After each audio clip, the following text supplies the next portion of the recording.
Happy Valentine's Day. We are so excited that you're joining us for the first ever La La Love, excuse our puppy, La La Love Valentine's Day Makeover. So, this whole idea was born out of realizing Valentine's Day was coming up. And you and I both have shared, kind of feel like Valentine's Day is just this sort of mishmash of you either love it or you hate it, and kind of feel like, it's because people have sort of a narrow view of what love is. Yeah, if you have a sweetie, then you tend to like Valentine's Day because it lets you think about that. But if you don't, then sometimes you can feel bad and then feeling left out or any of those kind of things. It's kind of a take it or leave it, polarizing holiday. Polarizing, that's a good word. And so about a month ago, we were sitting down kind of, as you may have noticed, we're doing a lot more on social media lately, really excited about that. And we realized, hey, Valentine's Day is coming up, and we have this song, the title track from our debut album, La La Love, which we will be, yes, that's the cover art from it. We'll be diving into that. We realized we have this song that really encapsulates a lot of how we feel about Valentine's, or how we feel about love in general, and how that can sort of be used as medicine, if you will, for Valentine's Day. Like if Valentine's Day bums you out, or you just want to kind of expand your, personal version of like what love is and how it can show up in everyday life. So happy you guys have tuned in for this. Mm-hmm. I guess, songwriting is different every time. Like it's always interesting when people ask like, what's the process? And it's like, I don't know what the process is because it's always kind of different. Yeah. La La Love was a chord progression that Brittany had been playing, I think, since I met her, like really, really early on. And there was some lyrics to it too. At that point, it kind of meant a little bit different than what it does today. And I think it wasn't until we were really producing the song to go on the album in the midst of COVID lockdown that Brittany came in and she's like, I think the song wants to be something else. And this, I don't know if that makes sense to people who don't write songs. I mean, I know you can sit down and go, I have this idea and I'm going to make this song into that idea. We don't tend to do that. Like we'll start with a concept sometimes and sometimes just a chord progression, and, Brittany will just get the microphone and start recording over the chord progression to kind of figure out what the melody could be. And sometimes she says words or phrases in that, and sometimes we go, oh, that's kind of neat, and then that's the direction the song goes in. And sometimes it doesn't. But for us, we just try to let the song be what it wants to be, and it really feels like that. It feels like the song is telling me that it wants to do this, mm-hmm. or the song is telling me that it wants this thing to happen, or this is the concept for it, and whatnot. I think all creative endeavors kind of have that. I know I've read of authors like trying to push a story in a certain direction, and then they can, like, it sounds kind of woo-woo, but they can feel the character like pushing back, like, no, that's not what I would do. Or, a painter, being like, oh, the painting wants this. So I think it's kind of universal for creativity that what you're creating ends up sort of having like its own voice, which is really cool. Could be like a whole separate podcast topic. Podcasts coming at some point. At some point. So I think it makes sense, because where does that stuff come from? I don't know. There could be song ether out there for all I know. I think that's a very popular thing. Whether you take it literally or metaphorically probably doesn't matter, but this idea that these ideas are floating around and the artist is just the one that catches it. Yeah. And if you don't catch it, that's fine. The idea is going to go on and someone else is going to catch it. And that, we bring voice to them, but to say they're ours isn't really accurate. And whether that's true or not, again, I don't know if that matters, but I like thinking about it that way, if nothing else, to tame the ego. But La La Love. Interesting song concept, I think. And I think some of it is born out of where we were at the time when we met, right? We were both semi-fresh out of 19-year marriages. Each, both of us. The funny thing, actually, is when we got married and we actually had to fill out the paperwork, that was the first time we both had to write down the date of which we got divorced. And it turns out,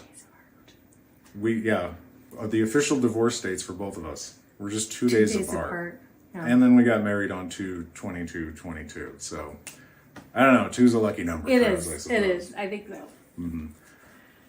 But something that we recognized when we first got together, because we were a little gun shy, as you might imagine us to be, right? We just got out of these super long marriages, and I think anybody who goes through that or goes through a breakup or something, you make this mental list of you're like, I'm not doing that again. What are the things I'm not doing again? I wasn't going to date at all. I mean, I think that was one of the interesting things is when we met, we both had recently made sort of self-declarations that, you know what, I'm just going to focus on my music and I'm going to be single and I'm not going to date anymore. This isn't working. Just put it out of our minds, which is kind of interesting, this concept of like once you give up searching for something, and that's in La La Love as well. There's a lyric around that. But yeah, the place we were when we met. I hear there's actually a book somewhere whose whole purpose is you won't find love until you give up on looking for it, which I just discovered this yesterday, and maybe I'll check it out. It's the first time I'm hearing about this too. Yeah, it was a really odd context. It was this like 20 list of things that are believed to be true that are paradoxes, and that was one of the ones is you won't find love until you give up looking for it, which is certainly true for us. Yeah, and in La La Love there's some stuff in there about that too. Yeah. But I feel like a lot of where that came from, right? This idea that giving up, quote unquote, on this idea that we need to go find somebody to be with or to go find this thing that makes us whole or anything like that, I think is what really started to get us at even a subconscious level to start thinking about love is bigger than just romantic love, right? Like you have to learn to love yourself. For me, that was somewhat of a challenge or a concept that was foreign, I guess, to me. But when you start looking at things like that and go, well, you know, I have kids and I love them, and that's kind of different. And it's like, what are the other ways that love shows itself other than romantic love? And I think one of the big sort of even subconscious misconceptions, or it's sort of, you can extrapolate this out that, hey, if we are two halves to one whole, if I'm not in a committed relationship, does that mean I'm half a person? You know, walking around? Now I'm doing the song lyrics, but that idea that we have to, with or without a committed love relationship, the inner work, the self-growth, and the appreciating love in all of its forms, like just make you a whole person. And in fact, you know, in the context of like our marriage, that's something we try and fail sometimes, but we really try to remember like, hey, yes, we can help lift each other up and we can, you know, complement each other's strengths and weaknesses, but at the end of the day, we're still two independent people with two independent sets of needs that sometimes overlap and sometimes they don't. And that, you know, kind of the topic of interdependence is what that reminds me of. Like, how do I stay, you know, true to what I bring to the relationship? Because so often people are super focused on that. Then they get into the relationship and it's like, oh, I don't have to work on myself no more. You're going to be my person I would take out all my bullshit on. Excuse my French. Mm-hmm. Yeah, it's very interesting.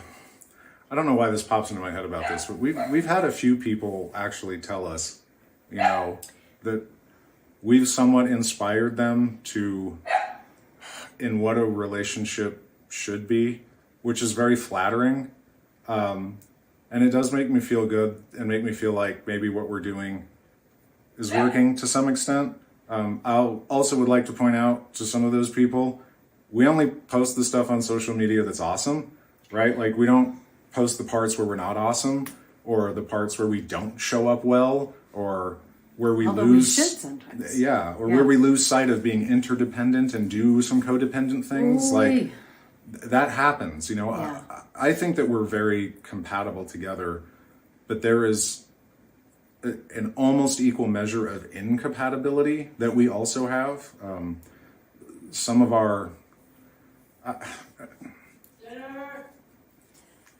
don't want it to sound melodramatic, but like, well, some of the stuff that triggers me triggers her. Like we can get into this doom loop kind of a thing if we don't watch it. But I think that's what success is all about, really, is not the idea that you're not going to continue having these challenges, but how do you get over it? How do you work through it? How do you do that? And I think that's something that we have done really well on. Yes. Yes. And one of the things that just dovetails and like circles back to La La Love so beautifully and what you were just saying is that when each person is filling up their own well, there's a whole section in the bridge of La La Love that is basically a laundry list, if you will, of little ways that love shows up in our everyday lives. Listen for it, because we're going to be playing it for you in just a minute.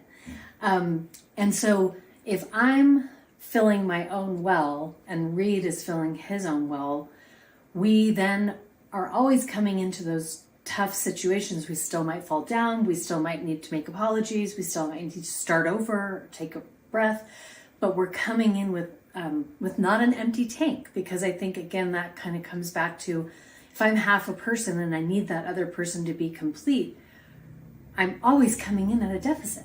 Mm-hmm. And this song is really about like, hey, love is just always here, and it's up to us to tap. I just got chills. That's cool. To like tap into that, and then we can have a much, broader experience of what love is. And we just feel very passionately about sort of like reframing, for those who want to, reframing the Valentine's Day holiday to be a little bit bigger than just, may you be my Valentine, which is cute. Don't get me wrong. Mm-hmm. One of the things that I am particularly grateful for, that I do think is reflected in the song, is a lot of the things that I have learned in trying to have a better relationship with Brittany. I have semi-recently discovered it halfway through my life that those same rules apply to every relationship that you choose to have. My best friend in the whole world is somebody that I struggle to talk to more than twice a year. And to be fair, so does he. We both really understand that phones work both ways. But, should we see each other in person, which happens on occasion, even though we live in different states, we just pick up right where you left off and everything feels okay. But, you have to put in the effort, right, for anything.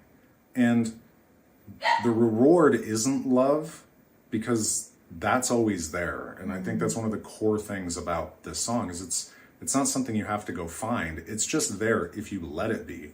I think the work on that is not letting all this other stuff, be it misconceptions about what it means to be in a relationship, or what love is, or what you should expect from another human being in a relationship. Like, all that stuff can get in there and get in the way of what's already there. And it's like, just relax, and it's just there. It's gonna be there for you, and you don't have to worry about it. There's other things to worry about, like don't mess it up, or let it be there, but you don't have to go find it. Yeah. It's just there. That's kind of what it all means to me, and why I think it's cool, and why I think it's very appropriate for Valentine's Day. Exactly. Well said, honey. Well said. So before we're actually going to cheat a little bit and use some technological flavors here. Flavors? Sure. I'll take 2 scoops of technology, please. Mm-hmm.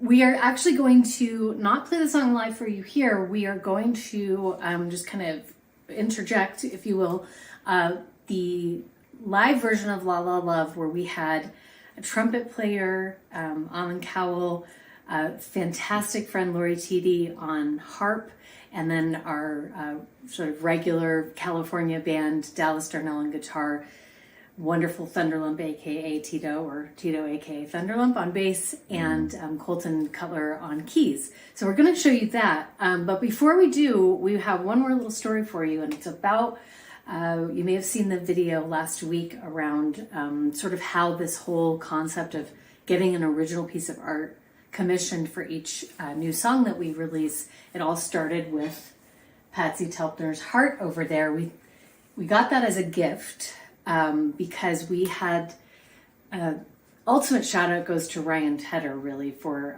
his songwriting class. He encouraged us to find someone that we like and just write a song for them. And so Patsy Telpner's husband, Ron Telpner, was somebody that I had found like pretty right away when I had first started playing ukulele in 2017. And he had already been playing for a few years at that time, and he has been, highly recommend checking him out. He has been posting, excuse me, lives. He's been posting a new song every day for the last 8 years. Years and years and years. It's such a fascinating story. She knew some of this, I didn't. So when we're taking the songwriting class to get unstuck and for us to figure out how to work together as songwriters, we get the assignment, collaborate with somebody. It's an experience, figured out. We're like, well, we're already collaborating with each other, but, let's do something with Ron. And she kind of told me a little bit of his story, but I didn't understand quite all of it. So, we set up a call with them and Zoom or some video call or something. And like instant BFFs, by the way. Like Yeah. I'd already super loved his stuff on Instagram, and we had, he and his friend Sarah, from an amazing uke player from Canada, had started Ukes Not Nukes every October. I can't remember the date, but every October they have ukulele players from around the world to play Stand By Me, and I had already done one of those before this Zoom call. But we get on the call and we learn all these, even more amazing things about his life, his relationship with, and the inspiration from his father, his professional career, and the way that music has helped him with his health challenges is literally is saving this man's life, right? We often, artists, would feel like we would die if we didn't play music, and there's a little bit more truth to that statement coming from Ron, and it's just so inspirational to hear and to learn about. And I mean, go check it out. But he's been a very successful career, retired from that, doing great. Had some health issues, went to the doctor, and they basically said, what you really need to do to not have some serious problems is sing every day. You need to sing. You need to work that part of your cardiovascular system, or your respiratory system rather, to be as healthy as you can for as long as you can. And he felt funny. I hope I'm getting this right. If not, he will tell us. yes. It feels funny to just sit there and sing. Right. So what do? You go to the music store and you find something to accompany yourself, and he found a ukulele and he picked it up. The rest is history. He's a Kala ambassador now. He goes to NAMM. I mean, it's just, the man is incredible. And his fashion sense, like, just go check out his page. He brings it with the fashion. But anyway, so we ended up writing this song. We'll link to that or repost that soon. It's called The Journey of 1,000 Strums. And or Journey of 1,000 Songs begins with a single strum. And so this song was, really born out of our interview with him. Reed went to one room, I went to another, and we came back and kind of put the song lyrics together, and it just came out lovely. And hearing him perform, like, I had tears in my eyes the first time. So all this to say, Patsy, this amazing visual artist, it's like, hey, I love the song you wrote for Ron so much. I would really love to send you one of my paintings as a thank you. And the timing of that could not have been more perfect, because we get that in the mail, and one of us says to the other, God, wouldn't that be an amazing cover art for La La Love? And that's what started this whole, that's Ani's trees up there, mermaid there, and we have 2 others that we still need to get framed. Hi, there's Beatrice. I don't know if you can see her. She loves a go live. She loves a good go live. She does. And, what was really, really impactful too for us, and just so enjoyable, is about a little over a year ago, my son Michael, Reed, and I got to go to Palm Springs, and Patsy and Ron were there, and we got to meet in person. And we had dinner. We went to a fun antique store. Ron and I played music, and it was just such a blast. We would love to see them again. And in fact, been toying around the idea with inviting them to a go live, just to chat about, because they're a creative musical or creative artistic couple like we are, and just, shoot the breeze. And they're just, they're fantastic people. So yeah, it's really cool to see how this music class we took from Ryan Tedder got us to be friends with Ron, which got us to have original art for all of our songs. Like, it's Oh, so cool. You got, I mean, check out Ron's stuff. Go check out Patsy's stuff too. She does really huge abstract, I mean, mostly she does abstract pieces, but just some really, really, really cool stuff. Well, I think Beatrice is trying to tell everybody that it's time to show you La La Love from our album release. Yep, she's saying. She's la-la loving at the cat Yes. as we speak. We have the floor wars going on right now. But we would love to, hear any comments you have about the song or your experience with Valentine's Day, anything you want to share with us. We always love to hear from you. Every post that you let us know something or DM us, it's so appreciative as, small independent musicians. We just, we really love the community that we're creating here and can't thank you enough for tuning in. And we kind of want to co-opt Valentine's Day every year. So if you have some ideas on that, we want to hear that too, because Yes. this is going to be way too much fun. Oh, yes. Yes. All right. Thanks so much. Enjoy the song.